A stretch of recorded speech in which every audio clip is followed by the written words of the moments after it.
Have you ever wondered why you think the way you do? Why do a CEO, a delivery worker, and a factory worker see the world so differently? In the 19th century, together with Engels, we discovered something revolutionary. It's not ideas that determine how we live, but our material life that shapes our ideas. And today, in the digital age, this is more evident than ever. But what does this really mean? And why should you care? In this video, I'll explain how historical materialism can help you understand the world you live in.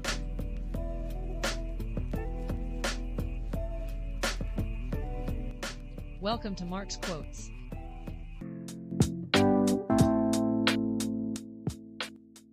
Many would say that delivery apps emerged because technology made them possible, or because some entrepreneurs had a brilliant idea. But is that really the case? Let's take a closer look. In recent decades, cities have been completely transformed. The concentration of capital led to a total reorganization of urban space. Workers were pushed to the outskirts, dramatically increasing commuting times. Work became more precarious, working hours were extended. At the same time, a new urban middle class emerged, with purchasing power but no free time, demanding instant services. Millions of workers, many of them migrants forced out by the same logic of global capital, needed to find a way to survive in these transformed cities. Do you see what I'm saying? It's not ideas that create reality, but material reality that generates ideas.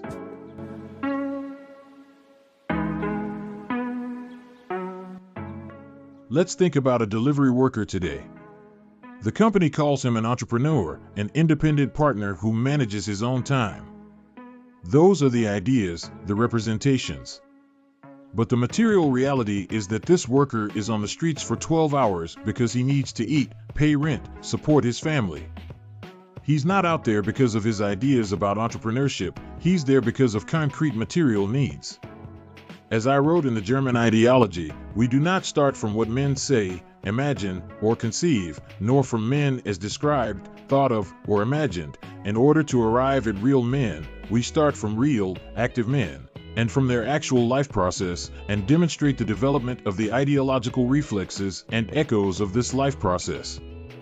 This quote expresses the core of historical materialism. To understand ideas and representations, we must start from real material life. The delivery worker is not out there because he believes in entrepreneurship, he is there because he needs to survive.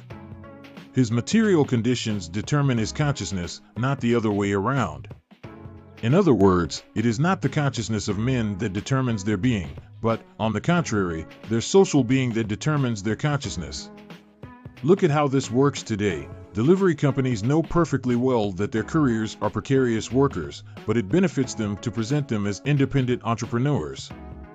As I wrote, the industrialist and the merchant know very well that it is not about freedom, but about making money. This is not just ignorance or deception. It is ideology in its most sophisticated form. Companies deliberately produce this discourse of entrepreneurial freedom, but their power does not lie simply in lying, it lies in shaping material reality so that the lie appears to be true. They create an entire system of apps, metrics, and rankings that make the worker feel like they are running their own business. They develop gamification mechanisms that turn self-exploitation into a game of personal achievement. They establish reward and punishment systems that make the worker internalize the logic of capital as if it were their own will. And so, the workers themselves end up defending the system that exploits them. They not only accept it, but actively reproduce the ideology. They defend it in conversations, promote it among their co-workers, and live it in their daily practice. The dominant ideas become the common sense of the dominated. Ideology does not exist only in ideas, it materializes in concrete institutions. Business schools that teach the entrepreneurial spirit, media that celebrate success stories, apps that gamify self-exploitation, laws that normalize labor precarization. An entire material apparatus that produces and reproduces this way of seeing the world.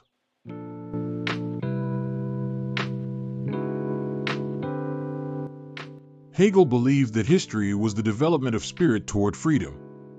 That ideas, reason, moved the world. But when I faced material reality, the factories full of children working 16-hour shifts, misery in the midst of wealth, I realized that this analysis had to be reversed. It is not spirit that determines material conditions, it is material conditions that determine the development of spirit. History does not advance through the evolution of ideas, but through the development of productive forces and their contradictions. As I wrote in my critique, neither legal relations nor political forms can be explained by themselves, nor by the so-called general development of the human mind, but rather have their roots in the material conditions of life. If you like the content, please like and subscribe. Let's go back to our example of the delivery worker. Why doesn't he have an employment contract? Why do the laws allow him to be considered an independent contractor? It's not because the spirit of the times decided so, nor because legal ideas evolved naturally in that direction.